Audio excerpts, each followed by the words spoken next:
Bismillahirrahmanirrahim. Dear students, welcome again to the lecture series on monetary and fiscal framework in Islamic finance.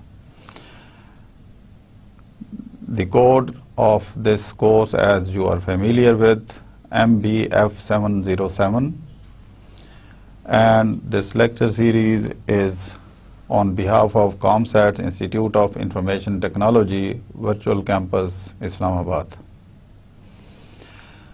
Dear student, before we start the discussion on the new topics, we will briefly review what we have done in the last lecture. In the last lecture, we discussed belief in the divine guidance. We discussed basic difference between capitalist and the Islamic economy. Then we discussed how the financial modes, how the Islamic modes of finance are asset-backed financing scheme of financing. Now, today we will start our discussion from the capital and entrepreneur, what is the difference between these two, and if there is any similarity. And then I will share with you the present practices of Islamic banks. These were the two topics which we could not cover in the last lecture. So today we will first cover these two very important topics, and then we will start our discussion on the modes of finance in Islamic perspective. And in this sequence, the first mode of finance, that is Musharaka, will be the topic of our discussion in today's lecture. As I mentioned in the previous lecture, that before the introduction, implementation, the development of financial Islamic modes of finance, we must keep in mind that we are the strong believer in the divine guidance. In the last lecture, we discussed what is the basic difference between capitalist and Islamic economy. The main difference came up with the divine injunctions. In capitalist system, divine injunctions are not entertained, whereas in the development, in the practicing, in the introduction of the Islamic modes of finance, this is very pertinent to consider the divine injunctions of Islam. This is our lecture number 5, which is in fact Musharaka based. Musharaka as a mode of finance. Before we start our discussion on Musharaka, I will cover very quickly the topics which were left over in the last lecture. Capital and entrepreneur. Then the present practices of Islamic banks. After having covered these two, we will shift to the new modes of finance in Islamic perspective, Musharaka.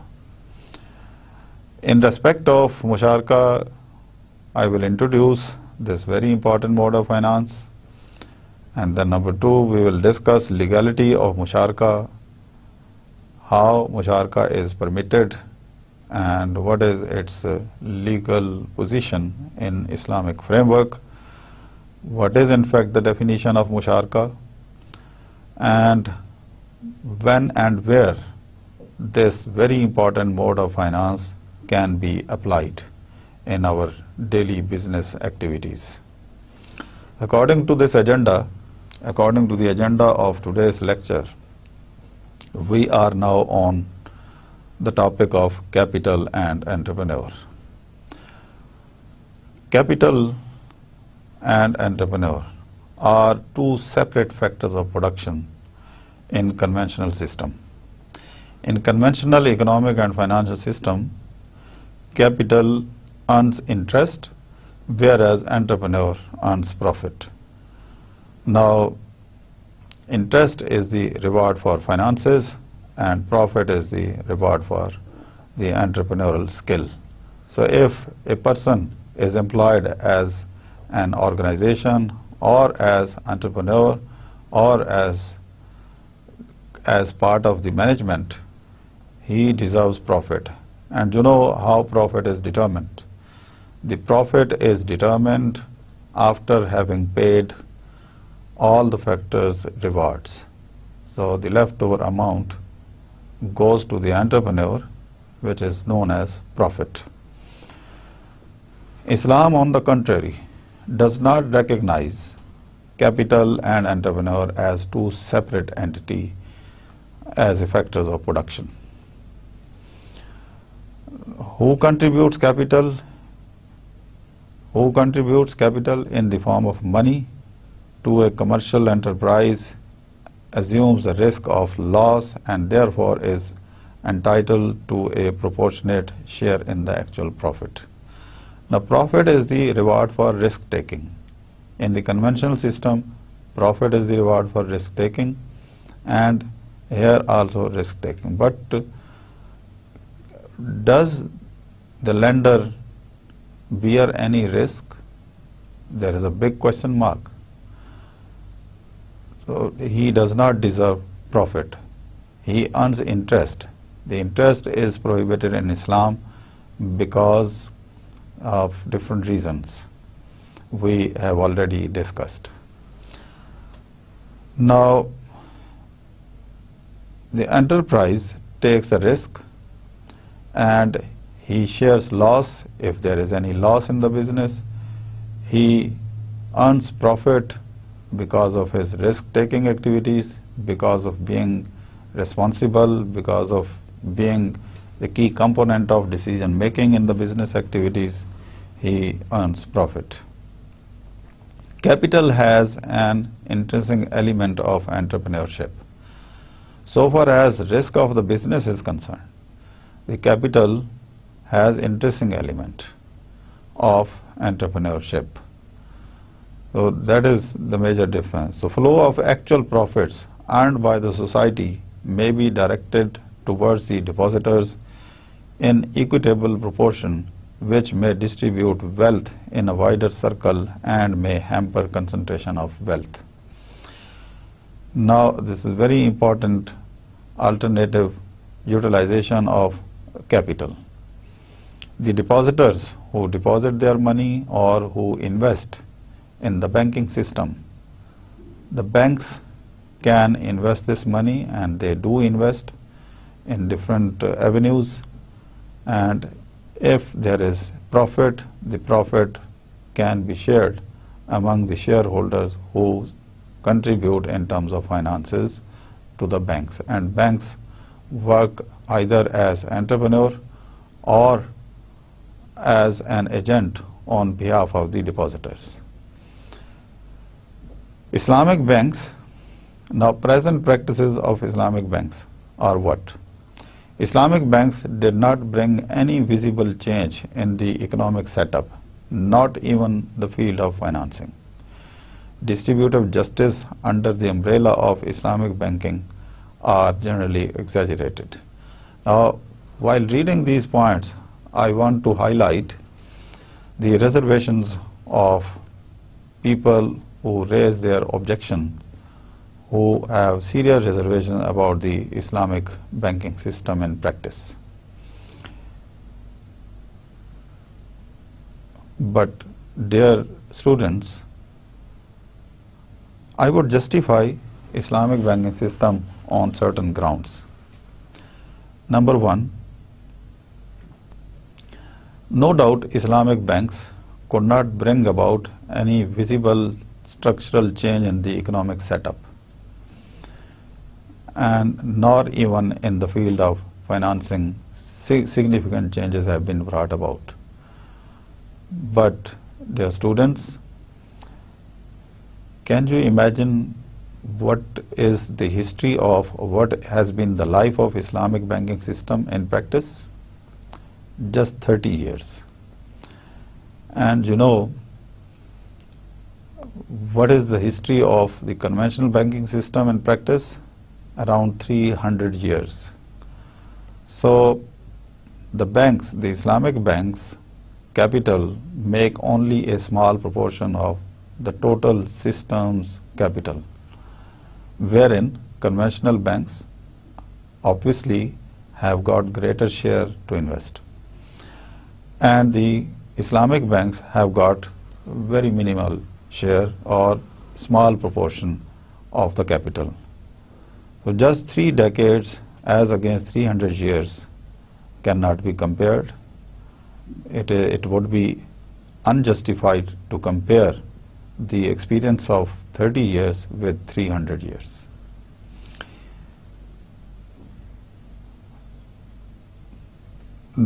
Another challenge which Islamic banks have confronted is the attitude of the governments.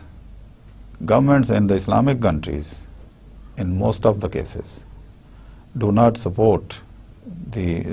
clearly support the Islamic banking system, because there have been constraints in the Islamization of the economy. As we discussed in the earlier lectures, that Islamic economic system is a must to practice Islamic modes of finance. So Islamic financial system or Islamic economic system in totality does not exist. So basically, lack of commitment has been observed in some of the Islamic countries, because of which the financial institutions in the perspective of Islamic finance could not contribute much, and they could have contributed a lot, much more than what they have actually contributed. But still the performance is not bad. The Islamic financial system, Islamic modes of finance and Islamic funds have shown significant growth. In certain cases, this growth has even exceeded 16% and sometimes 18% in some of the countries. Particularly in the Middle East, we have observed more than 16% growth in the Islamic modes of finance. Dear students, when people raise certain objections and they show their reservations regarding Islamic banking system, we must keep in mind these important things, that the whole financing system is not based on ideal Islamic principles. The ideal Islamic principles do not exist. But you can understand, in case of conventional banking system, in case of conventional financing, there is total support of the government. Almost all or most of the transactions are carried out in the conventional setup. Even the government's accounts are held in the conventional banking system. So I do not blame the governments, but I would say that governments should take care of this system where the risk sharing is very important factor, and there are so many monetary issues of mismanagement which can be controlled and well managed with good governance of Islamic financial system and Islamic modes of finance. Dear students, I conclude here these 2 points which we could not cover in the last lecture. Now I will proceed to the next topic, which is Musharaka. Now, coming to the introduction of Musharaka. Many contemporary Muslim scholars and Islamic economists advocate for the implementation of equity-based modes of financing. The most important contracts in this regard are known with the name of Musharaka and Mudarba. In today's discussion, our focus will be Musharaka. We will discuss Mudarba in detail in some of the subsequent lectures. These 2 modes of finance are based on the concept of profit and loss sharing. This is the summary statement of what we are going to discuss. So these two modes, very important modes of financing, are based on the concept of profit and loss sharing. It is not based on only profit sharing. It is not based on only loss sharing. So both profits and the loss are shared between or among the participating partners or investors. These two modes of finance are true Islamic products whereby all Muslim scholars from classical to the contemporary group unanimously validate, and they have granted permissibility to these very important modes of financing. Brief introduction about the musharaka. Theoretically, much has been discussed about these two concepts. These terms, conditions and the tenants. A lot of literature is available. Musharaka and Mudarba are the modes of finance which actually are the main origin for so many financial products in Islamic perspective.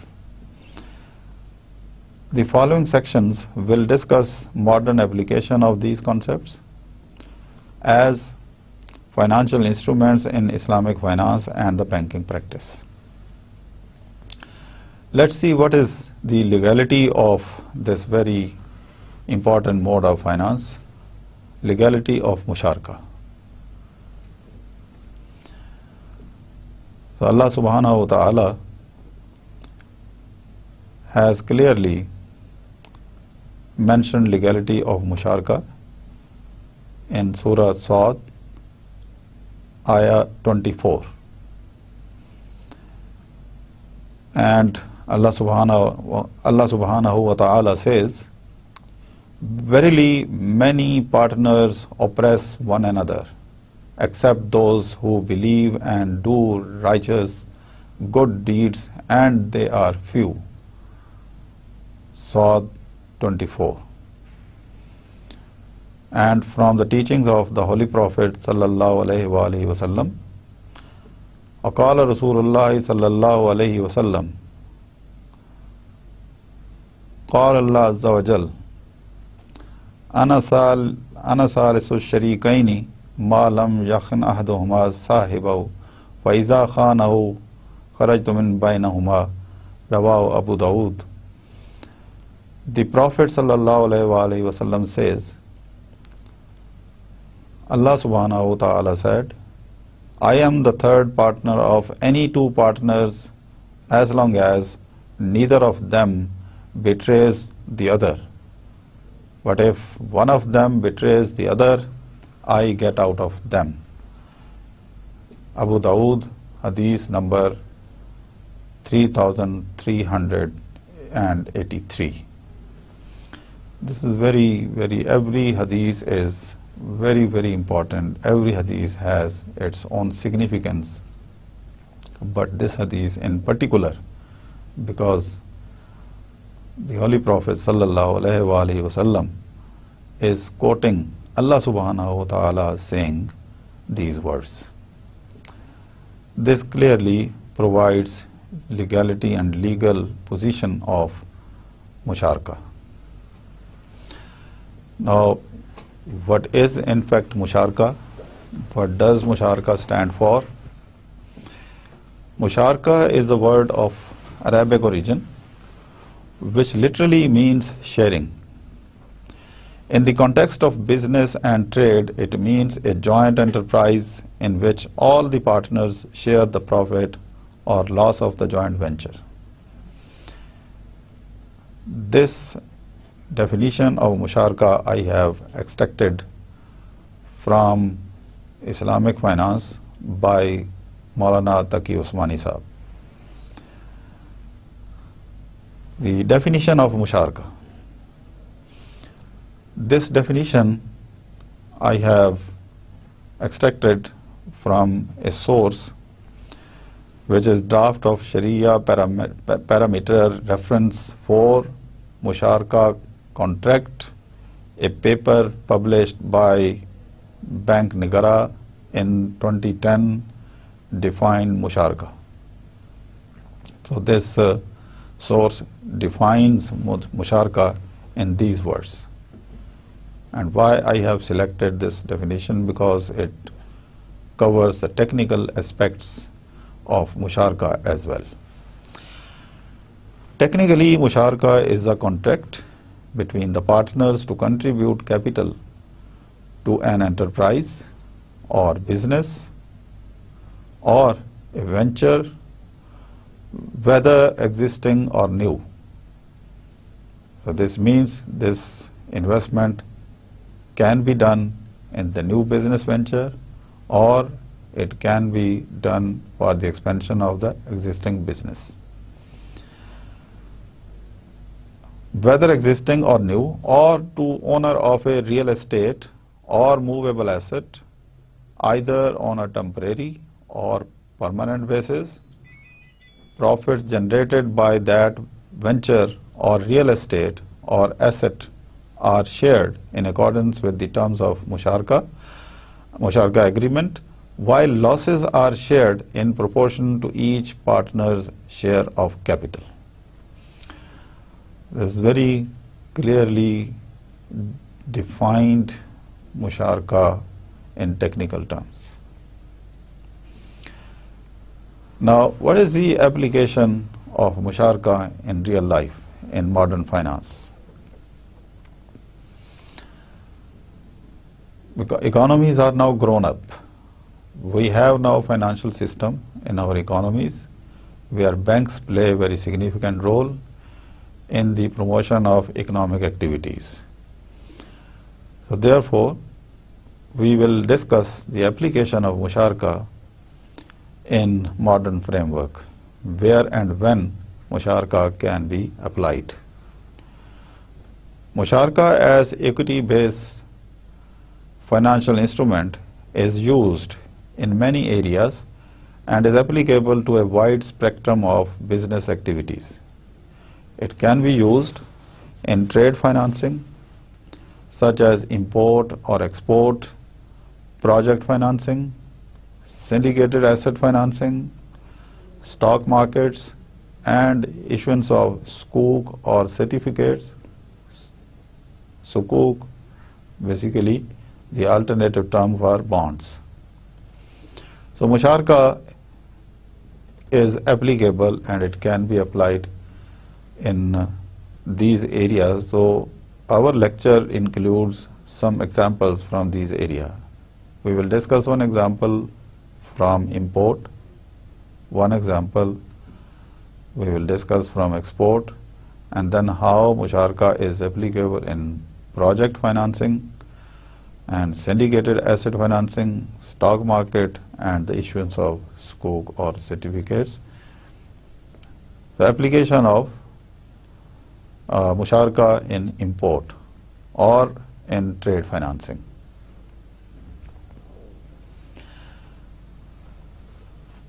I hope all of you know what is import.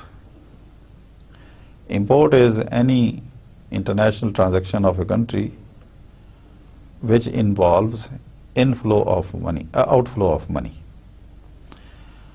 Outflow means if I want to purchase Japanese made car, I will have to convert my currency to the currency which is acceptable to Japanese manufacturer, and then import can be materialized. The point is, when I am importing car from Japan, this involves outflow of money. And what is export? Export is any international level transaction which involves inflow of money to the country. Now coming to the trade financing in the line of imports. Musharaka can be applied in trade finance without any complications, since the chances of fraud negligence, and other problems are relatively lower in international trade than in other Musharaka-based projects. Therefore, there is no harm in using Musharaka in import financing. Now, how this can be done? A bank may enter into a Musharaka arrangement with a client who intends to import. The bank may also appoint him as agent for the acquisition and the disposal of goods after the same are imported. It can be any durable product which is made out of country in any country other than the base country, other than the client's country. So an LC, the letter of credit, could be opened in the bank's or in the client's name. The net profit out of this limited purpose Musharaka will be shared between the bank and the client in an agreed ratio. Whereas in case of export, it is equally applicable.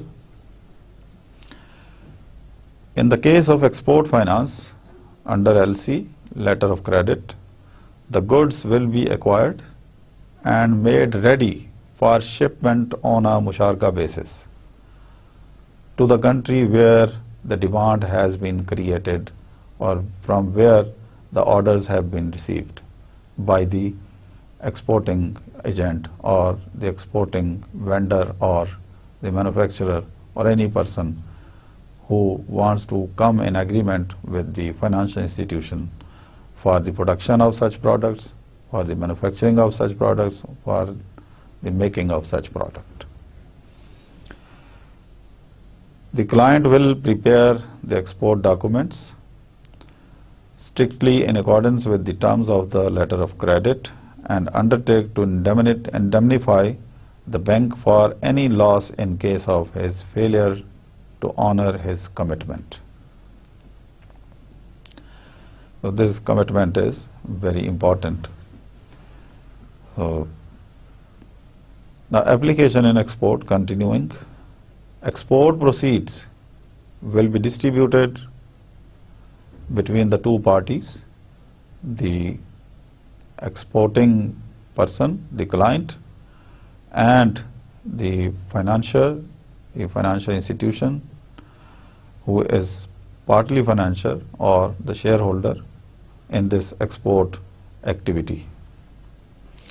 If there is no LC involved, the merchandise will be made ready for export under joint ownership of the bank and the client. Now this provision is there. If there is no LC involved, then the merchandise will be made ready for the export under a joint ownership of the bank and the client. Continuing, the following could be the procedure for export financing on the basis of Musharaka. Number one, the exporter receives an order from abroad, from any country of the world, to export a specific commodity or a good at a known price. The price is decided between the exporter from here and the importer sitting abroad. He estimates its expected profit after the estimation of cost and everything. If he needs financing for manufacturing or procurement of the goods, the bank can provide financing on the basis of Musharaka. Instead of providing loan to the exporter, the banks likes to be the partner in this adventure or in this business activity. Now, profit would be shared on a pre-agreed percentage. Now, this is very important. Why pre-agreed percentage? So that any issue, any facade in the future must be avoided, or any untoward situation which may arise because of the disagreement after the profit has been earned must be avoided. The bank can secure itself from any negligence on the part of the exporter. However, being a partner of the business, the bank will be liable to bear any loss which may be caused due to any reason other than the negligence of the exporter. So if there is negligence on the part of the exporter and there is loss, or suppose there is loss has occurred and the bank is not familiar with the reasons and the circumstances of occurring loss. Again, the court of law, Qazi, justice, where the case will be presented and it will be determined whether the loss has occurred due to the negligence of the exporter or it has occurred naturally because of the market conditions. If it is due to the negligence of the exporter, then the loss is perhaps not shared by the bank. Then the exporter will share the loss. But in most of the cases, there is least likelihood of negligence because the client of the bank who is functioning as exporter is also partner. So if there is profit, he will get his due share, and if there is loss, he knows he is liable to share this loss. However, in order to undertake such an operation, banks need to understand the nature of the exporter's business and other requirements. Now, generally, the banks are not familiar or not experts in the products which are involved in export. The banks can hire the services of experts. Banks may have the opportunities, may create opportunities to hire the service, to employ the experts in the field of the products which is exportable and which is being agreed upon for the purpose of export. Now, after discussing the musharaka in import and the application of musharaka in export, we will now discuss the significance of musharaka in project financing. Project financing through musharaka is very common. In the case of project financing, the traditional method of musharaka can be easily adopted, whereby investment comes from both sides, the client and the bank, or the agreement between the two banks, or the agreement between the two parties for the purpose of investment. The following may be the flow of transactions in case of musharaka for running business. Number one, a running musharaka account for the client will be opened in the books of financing bank. Number two, the client's proceeds from the sale of finished goods will be credited in the running musharaka account, which has been opened with the name of client or the person who is going to start his business or project in coordination with the bank. The client's cash flows generated from investment activities, for example, it can be sale proceeds from the disposal of fixed assets and cash flows from long-term financing activities. For example, long-term finance available for the project. So, the long-term financing activities, however, cannot be credited in the running musharaka account. Number 4, at the end of each quarter or month, as the case may be, according to the understanding between the parties, the profit earned by the client in the musharaka will be paid to the bank.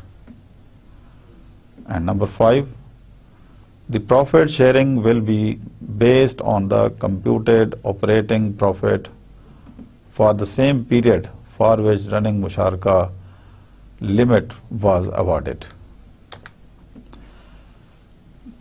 Now, after project financing,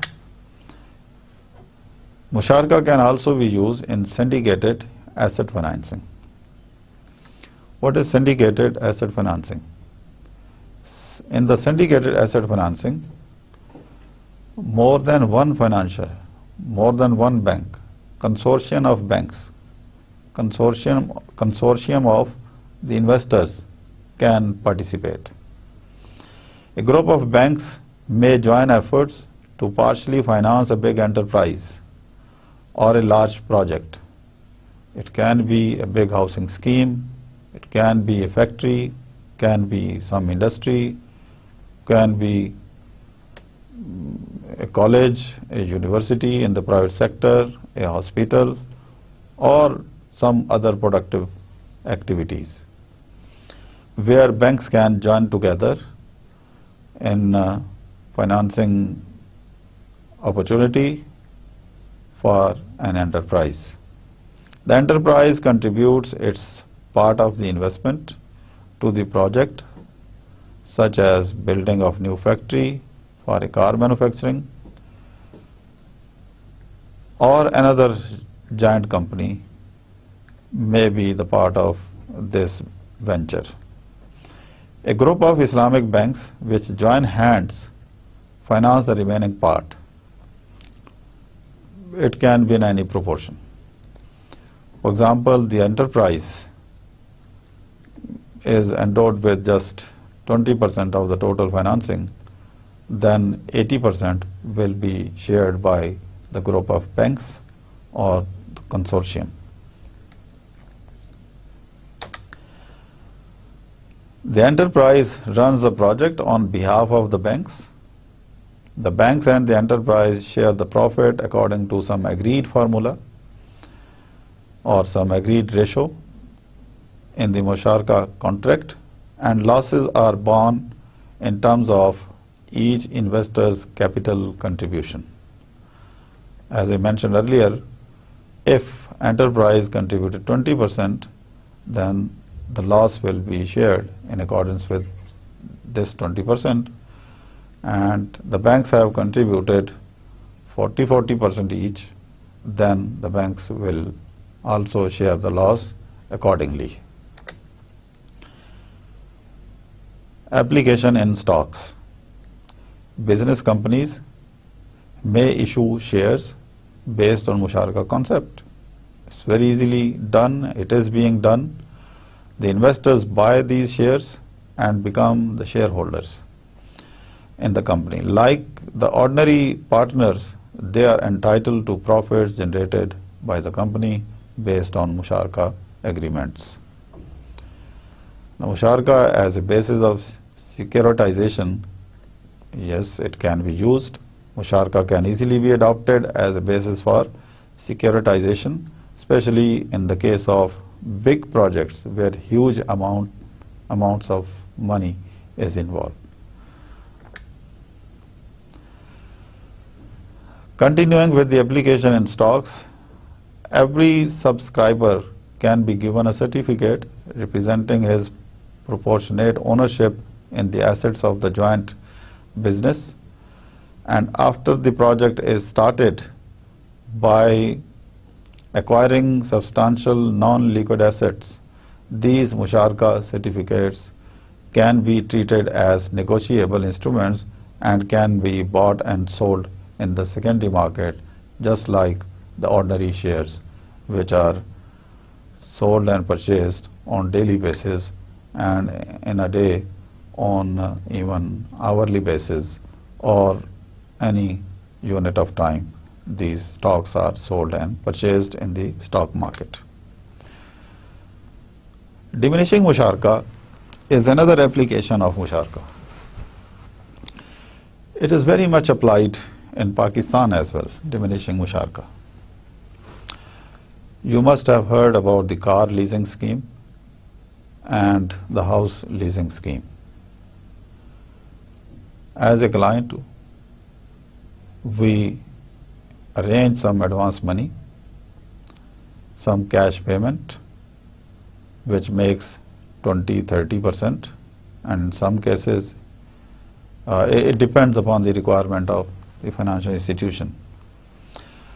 So if you want to buy a car, but because of the financial constraints you cannot buy, but you have certain amount of income, certain proportion of the price you can afford. Now, banks provide this facility on the basis of diminishing musharaka. The banks make rest of the payment, maybe 20%, maybe 80%, maybe 70%, according to your contribution. The rest of the price is paid by the bank. Now, banks purchases this car and hands it over to you for its utilization, its maintenance, the insurance and everything has been done, and now car is in your custody. And you sign an agreement with the bank that you will pay back the amount which was paid by the bank plus some profit which has been added. Obviously, the banks purchase the car and they hand over this car to you with some addition of the profit. Now, when you make payment of installments to the bank, this installment includes two components. One, partly this installment covers the price of the car, and the other component covers the payment of ijara, the payment of rent. So you as a client, when you make payment of installments, this installment has two components. One, the payment for the transfer of ownership, and the other, the payment of ijara, because you are using car which belongs to the bank, and for the utilization of services of the car, you have to make the payment to the bank. And there is no harm in it, and it continues. This is known as diminishing musharaka. Why it is known as diminishing musharaka? Because gradually the ownership of car is being transferred from bank's ownership to their client.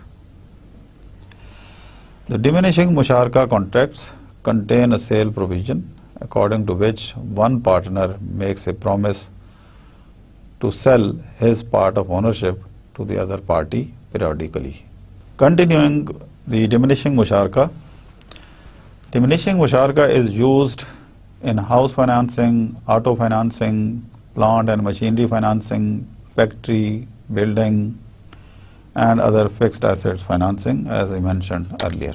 Summarizing the lecture, capital entrepreneur we discussed in detail. We discussed the difference between capital and entrepreneur in the capitalism and Islamic framework. Then present practices of Islamic banks. हम बहुत ज़्यादा criticise करते हैं Islamic banks को, Islamic banking system को.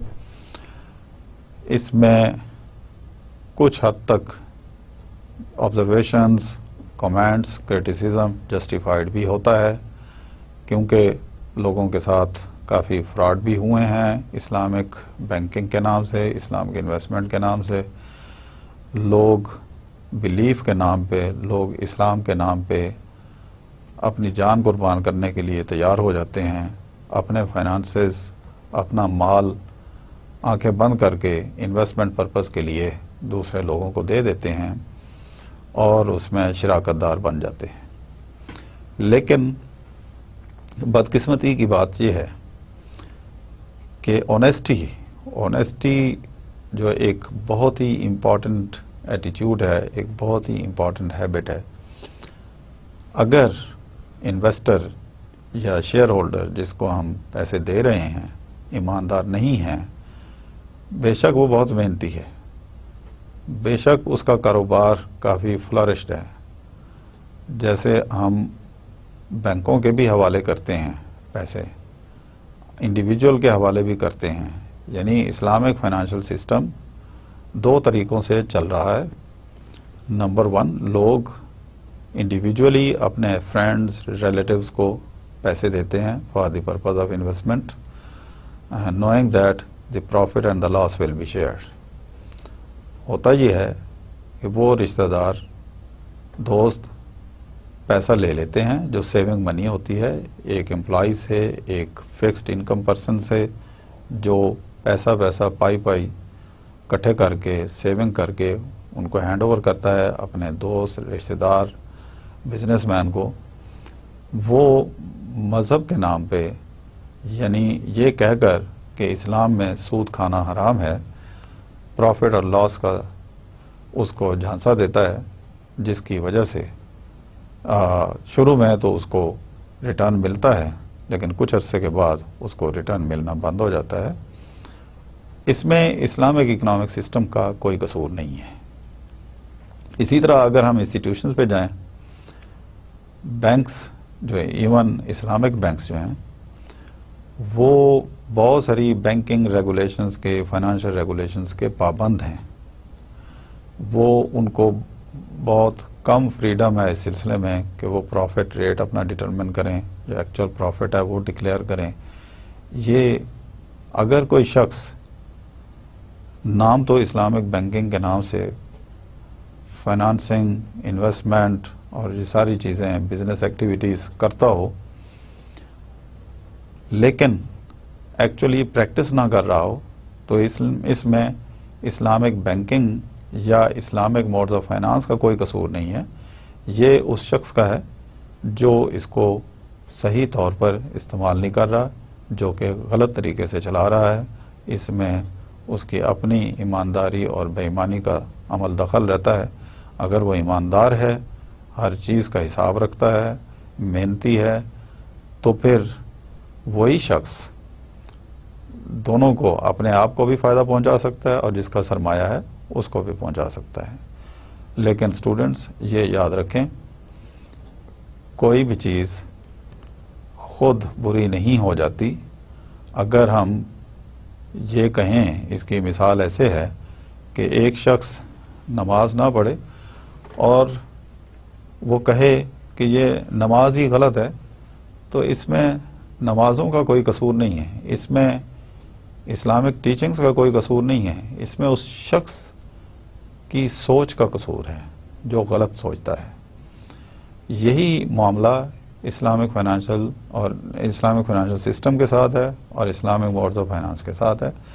Modes of finance itself ٹھیک ہیں، لیکن آگے جو لوگ کام کر رہے ہیں، جن سرکمسٹانسز میں کام کر رہے ہیں، وہ کنڈیوسو نہیں ہیں، تو ڈیفینیٹلی یہ اسلامک سسٹم کیا، اس سے بڑا اسٹرانگ سسٹم ہی کیوں نہ ہو، اگر اس میں ایمانداری، اونیسٹی، ڈیلیجنس، کام کرنے کی لگن، دوسرے کا احساس اور جسٹس نہیں ہوگا، تو بڑے سے بڑا سسٹم بھی ناکام ہو جائے گا۔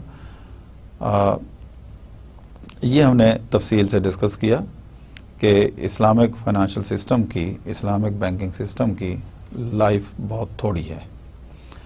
70s میں یہ سٹارٹ ہوا، تقریباً اس وقت مور دین 3 ڈیکیڈز ہونے کو ہیں، جبکہ کنونشنل فائنانشل سسٹم کو 300 سے زیادہ عرصہ گزر چکا ہے، جس میں انہوں نے بہت اتار چڑھاؤ دیکھا، بہت فلکچویشن دیکھی کنونشنل سسٹم نے، اور انہوں نے اس کو امپروو کیا۔ یہی معاملہ اسلامک بینکنگ کے ساتھ ہے۔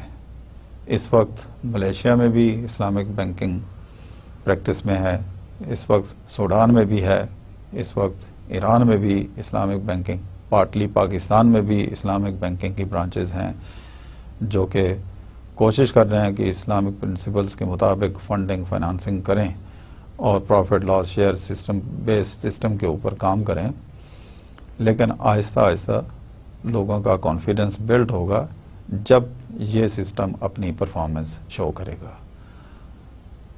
یہ تو ایک مسلمہ حقیقت اب بن چکی ہے کہ کسی بھی فائنانشل سسٹم کے اندر اتنی تیزی سے گروتھ نہیں آئی جتنی کہ اسلامک فائنانشل سسٹم میں ہے. جیسے میں نے ذکر کیا کہ اس گروتھ ریٹ نے 18% کو ایکسیڈ کیا ہے. یہ ایک بہت بڑی اچیومنٹ ہے. یہ ہم نے ڈسکس کیا present practices of Islamic banks میں. اسی طرح میں کنکلوڈ کرتے ہوئے آپ کو ایک دفعہ پھر مشارکہ کا وزٹ کراؤں گا. مشارکہ کیا چیز ہے ہم نے ڈسکس کیا کہ 2 یا 2 سے زیادہ پارٹیز اپنے فائنانسز شیئر کرتے ہیں اور ایک اکنامک ایکٹیویٹی سٹارٹ ہوتی ہے, ایک بزنس سٹارٹ ہوتا ہے, ایک بزنس پلان ہوتا ہے. اس سے جتنا ریٹرن ہوتا ہے, اس سے جتنا پروفٹ ہوتا ہے یا لاس ہوتا ہے, وہ اسلامک پرنسپلز کے مطابق دونوں پارٹیز یا 2 سے زیادہ پارٹیز آپس میں شیئر کرتی ہیں. اور وہ شیئرنگ کا اصول کیا ہے کہ profit is distributed according to some agreed formula, according to the proportion which are agreed between the parties or among the parties. And the loss is to be shared in accordance with the contribution of finances in the system. ہم نے قرآن حدیث کی روشنی میں اس کی legality discuss کی. اللہ اور اس کے رسول نے اس کی اجازت دی ہے. یہ باقاعدہ ایک موڈز آف فائنانس ہے, ایک باقاعدہ فائنانشل پروڈکٹ کی شکل میں موجود ہے, ایک طریقہ کار ہے بزنس کرنے کا. اس کو ہمیں اپریشیٹ کرنا چاہیے کیونکہ یہ ظلم پر مبنی نہیں ہے, یہ انصاف پر مبنی ہے. آپ دیکھیں کنونشنل سسٹم میں اگر آپ فائنانسز شیئر کرتے ہیں, اگر آپ لینڈ کرتے ہیں, تو لوگ آپ کو, یہ بزنس مین یا انویسٹر جو ہے وہ 10%, 15%, 20% جتنا بھی انٹرسٹ اگری ہوا ہے وہ آپ کو دے کے فارغ ہو جائے گا. آپ نے رسک شیئر نہیں کیا اس کے ساتھ. وہ آپ کے ساتھ یہ ظلم کر رہا ہے کہ اس نے بہت زیادہ منافع کمایا, اس سے بہت کمایا, خوب کمایا, لیکن اس میں سے آپ کو وہ اتنا ہی شیئر دے رہا ہے. شیئر نہیں دے رہا بلکہ آپ کو cost of boring in the form of interest pay کر رہا ہے. اس کے مقابلے میں آپ ایک ایسی سچویشن کو دیکھیں جس میں پروفٹ اور لاس دونوں شیئر ہوتے ہیں, جس میں فائنانشل رسک ٹیکنگ ایکٹیویٹیز میں حصہ دار بنتا ہے. آپ دیکھیں اس صورت میں اگر نقصان بھی ہو جاتا ہے, اگر لاس ہوتا ہے, تو برڈن شیئر ہو جاتا ہے. اس سسٹم کے اندر ولیٹیلٹی کم ہوگی, اس سسٹم کے اندر پرائس سٹیبلٹی زیادہ ہوگی, اس میں ظلم نہیں ہوگا, اس میں ڈسپیرٹیز کم ہوں گی, اس میں آپس کے ڈسپیوٹس کم ہوں گے, آپس میں ہارمنی بڑھے گی. تو یہ اسلام کی جتنے موڈز آف فائنانس ہیں ان سب میں یہ ایک میسج ہے کہ ایک ہارمنی, گروتھ, سٹیبلٹی, ڈیولپمنٹ کا ایلیمنٹ موجود ہوتا ہے. تو مشارکہ is one of them. Economic development میں بھی مشارکہ کا ایک بہت امپورٹنٹ رول ہے. آپ دیکھیں آج کل کے دور میں جبکہ گورنمنٹس کی ریونیوز لمیٹڈ ہیں, لیکن گورنمنٹس کی جو ڈیزائر فار اکنامک ڈیولپمنٹ وہ بہت زیادہ ہے. It is the era of competition. The trends are changed. Economic trends are now changing, and the next century is predicted as the century of Asia. Pakistan is one of the Asian economy. اگر ایسا ہے, اگر یہ economic corridors بننے جا رہا ہے Asia, ہمارے ایک طرف چائنا ہے جو کہ ایک ہیوج اکانومی ہے, اور دوسری طرف انڈیا ہے جو کہ which is growing like anything. تو اگر ہم نے گرو کرنا ہے, ڈیولپ کرنا ہے اپنے آپ کو, اس کے لیے ہمیں فائنانسز چاہیے, اس کے لیے گورنمنٹ کو بھی فائنانسز چاہیے, اس میں پرائیویٹ پبلک پارٹنرشپ چاہیے for the development, for the launching of new development projects and for the growth, for the development of infrastructure of the economy. صرف ہائی ویز بھی اگر ہم ڈیولپ کر لیں, صرف اگر ٹرانسپورٹ سسٹم ہمارا بہتر ہو جائے, تو پاکستان بلینز آف ڈالر صرف ٹریڈنگ کوریڈور کی صورت میں کما سکتا ہے. چائنا اپنا ہمارا یہ روٹ جو ہے اسی طرح انڈیا اور چائنا دونوں پاکستان کو ایز اے ٹریڈنگ روٹ استعمال کر سکتے ہیں, اور اس کے لیے سرمایہ کی کمی کو اس طرح پورا کیا جا سکتا ہے. Instead of borrowing from the IMF, instead of borrowing heavily from the international consortium, international lending institutions, the savers can be motivated to contribute their finances for the development of these mega projects. اسی طرح ایک اور میں example دوں گا. پاکستان میں اس وقت load shedding کا بہت بڑا ایشو ہے. اس وقت انرجی کرائسس ہے. اس انرجی کرائسس کو دور کرنے کے لیے ملینز نہیں billions of rupees and billions of dollar کی ضرورت ہے تاکہ ہم میگا پروجیکٹس انرجی سے ریلیٹڈ سٹارٹ کر سکیں. اب اگین مشارکہ ایک بہت بڑا سورس ہے, ایک بہت بڑی ایک اپرچونٹی ہے جس میں ایک نہیں دو نہیں بلکہ کنسورشیم کی شکل میں بڑے بڑے بینکس آپس میں گورنمنٹ آف پاکستان کے ساتھ پارٹنر بن سکتے ہیں اور مشارکہ سٹارٹ کر سکتے ہیں. انرجی کے بڑے بڑے پروجیکٹس یہاں سٹارٹ کیے جا سکتے ہیں. یہاں ہائیڈل پاور جنریشن کی جا سکتی ہے جس کے پروجیکٹ تو ایکسپینسو ہوتے ہیں لیکن انرجی جنریشن ریلیٹیولی چیپر ہوتی ہے. اور میں سمجھتا ہوں کہ مشارکہ کی یہ ایک بہت بڑی اپلیکیشن ہوگی کہ جس میں پرائیویٹ بینکس یا پبلک بینکس یا دونوں مل کر گورنمنٹ کے ساتھ جوائنٹ وینچر سٹارٹ کر سکتے ہیں. اور یہ جو انرجی کا ایشو ہے یہ اگر ڈیکیڈز میں نہیں تو کم از کم 4-5 سالوں کے اندر اس مسئلے کا حل نکالا جا سکتا ہے انرجی جنریشن کے ذریعے, کیونکہ انرجی کے بہت سارے سورسز ہوتے ہیں, بہت سارے پروجیکٹس ہوتے ہیں جو کہ پیسے کی کمی کی وجہ سے صرف گورنمنٹ فائنینشیل کنسٹرینٹس کی وجہ سے لانچ نہیں کر پاتی. تو private sector should come forward and share their finances with the government for this adventure and for this new venture to start energy generation. اسی طرح یہ انرجی کے علاوہ چھوٹے چھوٹے بہت سارے پروجیکٹس پاکستان میں شروع کیے جا سکتے ہیں جو مشارکہ بیسڈ ہو سکتے ہیں. مثال کے طور پہ پاکستان میں ایک سٹڈی کے مطابق ایک ریسرچ میرے ساتھ ایک دو اسٹوڈنٹس نے ایک انٹرسٹنگ ٹاپک کے اوپر ریسرچ کی تھی کہ exploring the gap between the financier and the entrepreneurs and potential entrepreneurs. Potential entrepreneurs ہم ان کو کہتے ہیں جو بزنس کی ایجوکیشن جنہوں نے لی ہوئی ہے اور جو اپنا بزنس سٹارٹ کرنا چاہتے ہیں لیکن because of the financial constraints they can not start their business. But there are financials on the other side جن کے اندر ہمارے اپنے گریجویٹس کے اوپر اتنا کانفیڈنس نہیں ہے.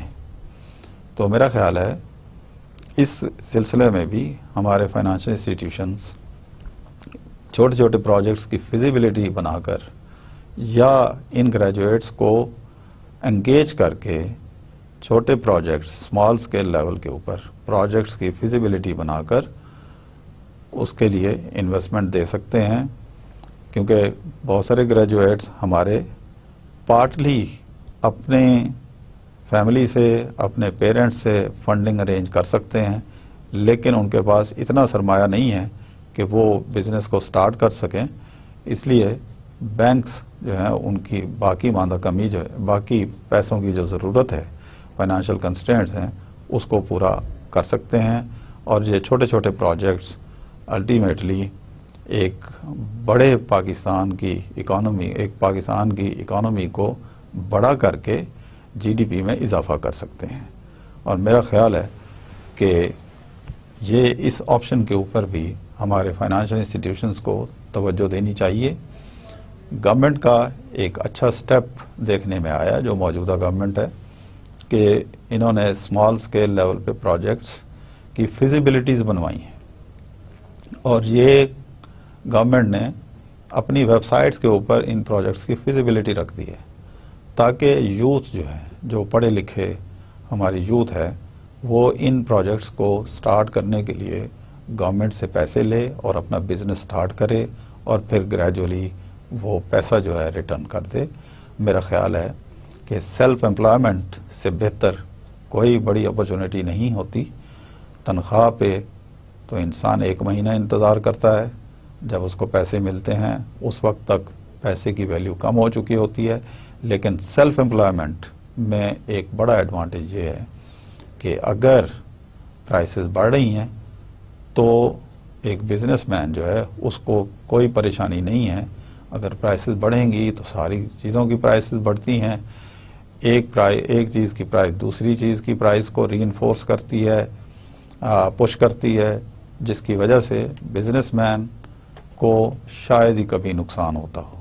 تو جب بھی پرائسز بڑھتی ہیں اسی طرح اگر کاسٹ آف ڈوئنگ بزنس بڑھ رہا ہے تو دوسری طرف پروفٹ ارننگ بھی بڑھتا ہے۔ تو اس لیے اکثر یہ بات سننے میں آتی ہے کہ اگر 2 بھائی ہیں، ایک ملازمت کرتا ہے اور دوسرا اپنا کاروبار کرتا ہے، کاروبار کرنے والے نے شروع میں بہت مشکلات دیکھیں، لیکن اب وہ اپنے ملازم بھائی کو کہتا ہے کہ تم مہینے میں جتنا کماتے ہو اتنا میں روز کما لیتا ہوں۔ ڈیئر اسٹوڈنٹس، یہ ایک بہت بڑی حقیقت ہے کہ سیلف امپلائمنٹ جیسی اپرچونٹی اور کوئی نہیں ہو سکتی، اور مشارکہ اس کے لیے ایک بہت بڑی فنڈنگ اپرچونٹی ہے، بہت بڑی اپرچونٹی ہے۔ The government of Pakistan should pay attention to it, and particularly the financial institutions, including the private sector financial institutions, should consider this opportunity to engage the youth, the young entrepreneurs who can contribute a lot because of their energy, because of their efforts, because of their young age, and because of their motives and objectives in their life to grow and progress. انہی الفاظ کے ساتھ آج کا lecture ختم ہوتا ہے۔ مجھے اجازت دیجیے، امید ہے آپ کو لیکچر سمجھ آیا ہوگا۔ انشاءاللہ اگلے لیکچر میں پھر ملاقات ہوگی، تب تک کے لیے اجازت، اللہ حافظ۔